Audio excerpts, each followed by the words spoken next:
Yes చెప్పండి, మీరు ఆ రోజుల్లో కంబైన్డ్ స్టడీస్ ఎలా చేసేవాళ్ళు, ఎవరితో చేసేవాళ్ళు? కంబైన్డ్ స్టడీస్ అంటే సోలోగా చదవలేదండి నేను. కంబైన్డ్ ఎక్కడ వస్తుంది? ఎప్పుడైనా సరే మనలాంటి స్టూడెంట్స్ సోలోగా ఏం చదవలేరు, ఎవరో ఒకళ్ళని పెట్టుకోవాలన్నమాట పక్కన. నేనండి కంబైన్డ్ రామ్ చరణ్ తో చేసేవాడిని. కంబైన్డ్ బాగా కంబైన్డ్ స్టడీస్ చేశాను. ఎలా ఉండేది ఆ కంబైన్డ్ స్టడీస్? అంటే ఎంతవరకు అంటే అంతవరకు చదువుకున్నామండి ఇద్దరం. అది ఎంతవరకు అంటే పంజగుట్ట వరకా లేకపోతే? లేదు, యూసఫ్ కూడా వరకు అండి. ఓకే, అంటే ఆ చదువుల్లో ఎప్పుడైనా గోడ దూకడాలు అలాంటివి కూడా ఏమైనా జరిగాయా? లేదు, దూకడాలు లేదండి. అంటే కిటికీ ఎలా దూకుతాడు రానా గారు? పట్టరా ఆయన కిటికీలో? యాక్చువల్లీ కరెక్ట్, అది కరెక్టే అండి. ఎందుకంటే కంబైన్డ్ స్టడీస్ అని చెప్పి కిటికీ గ్రిల్ తీసేసి బయటికి దూకేసి వెళ్ళిపోయేవాళ్ళం. వావ్. సో ఏదో ఒకటి స్టడీస్ వల్ల ఒకటి ఉపయోగపడింది మనకి. కిటికీలు తీయడం ఎలా తెలుసు? కార్పెంటరీ నేర్చుకున్నానండి. Very good, very good. అంటే స్టడీస్ వల్ల ఏదో ఒక ఉపయోగం అయితే ఉండాలి కదా. ఓకే, సో ఇప్పుడు ఇండస్ట్రీలో ఒకవేళ కనుక వీళ్ళు టీచర్స్ అవుతే ఎవరు ఏ సబ్జెక్ట్ చెప్తే బాగుంటుందో ఒకసారి మీరు చెప్పాలి మాకు.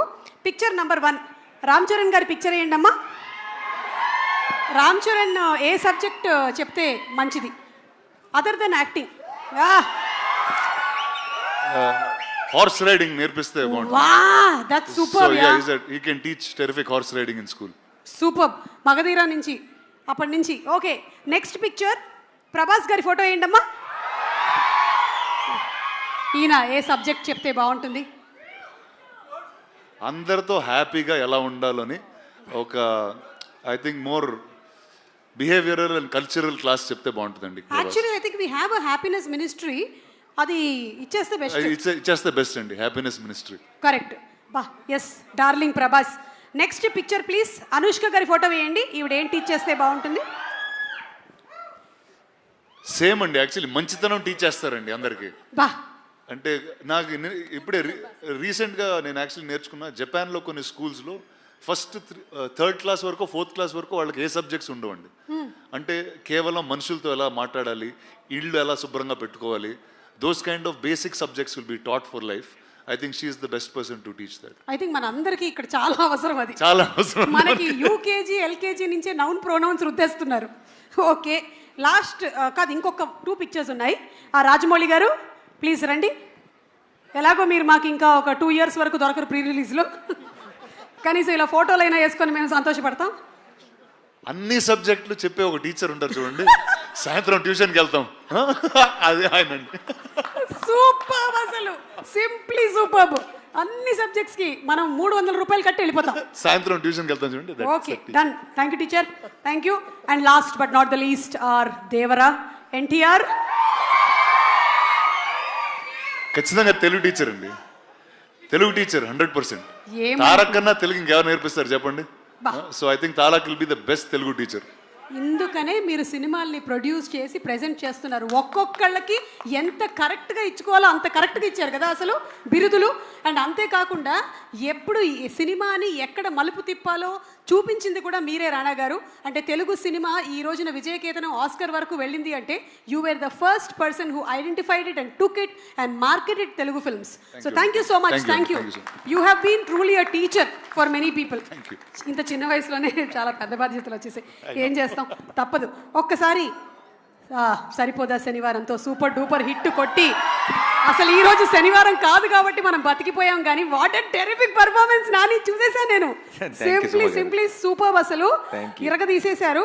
సో ఇప్పుడు ఈ సినిమా అంతా కూడా about human relationships and maths కాబట్టి మీకు బెస్ట్ స్కోరింగ్ సబ్జెక్ట్ ఏంటో చెప్పండి.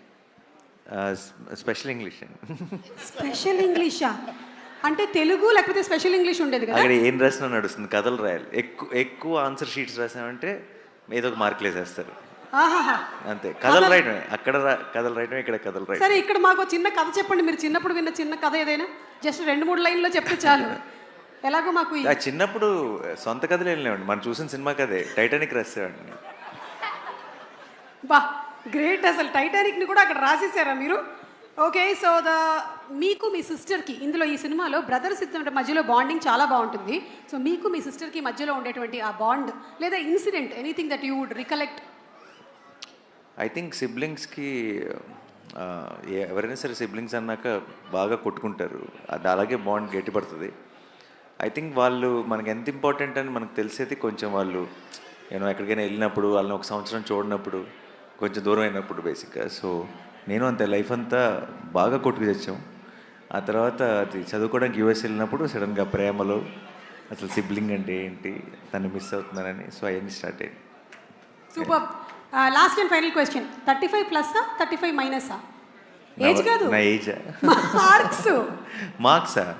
ఒక్కసారి కూడా 35 దాటలేదు. అంటే జస్ట్ ఇట్లా అస్సలు పొరపాటు. వీటి పాపం నేను సినిమా చూశాను, వీడు అందరూ అన్ని మాటలు అంటుంటారు కదా, వీడు నాతో కంపేర్ చేస్తే వీడు బ్రిలియంట్. వీడు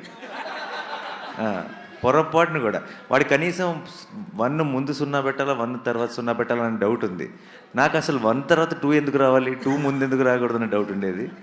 సో ఒక రకంగా చెప్పాలంటే నేను సినిమా చూస్తున్నంతసేపు వీడితో తెగ రిలేట్ అయిపోయి ఇదేదో నా బయోపిక్ తీస్తారన్నట్టు ఫీల్ అయ్యాను.